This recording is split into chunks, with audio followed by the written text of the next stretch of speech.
Are we good to start to move on? Good? Okay.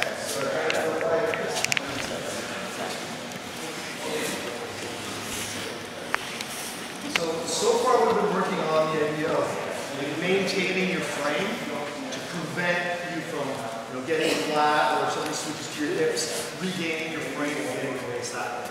What we're going to start to work on now is the assumption that your opponent is starting to break through your frames, or that you screwed up and your frames were not properly angled. And by that I mean, you notice that right now my arms are at roughly a 90-degree angle, and I'm actually using, cosmetically it seems like I'm using my hands to frame, but mainly I'm using my elbow to frame.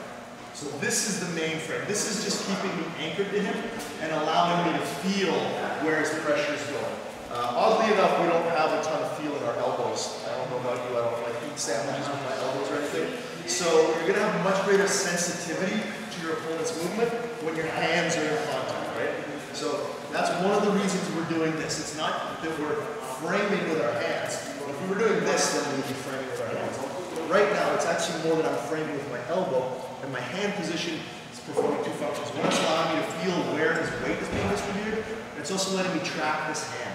So if he starts reaching around for my head, I can make these adjustments. Right? Now, while you're doing this, if you put too much emphasis on your hands, and this elbow slips, this can start to happen. I know this is what illustrates so well that your hands are not what's performing the frame. Start to try to cross-face me now. Yeah, pretty tough for me to stop. So your hands are not the frame, this is the frame. This is what's keeping his chest from hitting my chest. If I thought it was this, I would be wrong. But it'll happen, right? Like I said, one of the battles that we're going to be engaging in this position is him trying to get back. Oh shit, what do? It's about, you're going to lose it. Like once in a while you're going to lose this battle. There's two dangers that are going to occur here. If I overly defend my head, just mount me. That'll happen. If I don't defend my head and I start worrying about not getting mounted, I get cross-faced. So we do have to keep our hands where they are to prevent the cross-face, and we do have to worry about the positioning of this leg to try to prevent the mount. So my frames have failed, and he's starting to get a grip on my head. I'm going to grab my overhead. It's going to perform two functions. One is it's going to reestablish frames. So my frames got folded this way. I'm going to change to like a reverse triangle frame, where that's now protecting my head, protecting my posture, while I maintain the tension of my knee against my partner's hip. Still keeping this here in place. Don't cross-face me, but really get yourself in a good position. That's the next layer of frame. So this frame was getting broken down because this was being accessed as a lever and this was being accessed as a lever. Again, if you watch any of the material that I put out, Jiu-Jitsu is a game of frames and levers. We're trying to change frames into levers and levers into frames. So my opponent changed this frame into a lever and changed this frame into a lever. So now I've recomposed these levers by connecting them to my head. They're becoming frames again. And I'm just using that frame to slip out the back. By crushing this frame, he's giving me access to the underhook. This is the best, I shouldn't say the best, in my opinion, this is because somebody may come and prove me wrong. This is, in my opinion, the best way to play the underhook. If I underhook right now and he just crushes it, this is not a useful underhook because it's a lever. He's putting all his weight on the end of the lever. I cannot open his structure with this underhook. But when I shorten it and create a frame, let's just turn it so everyone can see what I'm doing. I've now used that sort of triangle shape to open up the structure. So whereas if I reach for my underhook and he crushes it, you don't even have to overhook it, you just drop your armpit. Yeah. Now move closer to my hip. Even better. There's no way I'm bicep curling 210 pounds. My biceps are weaker than my triceps.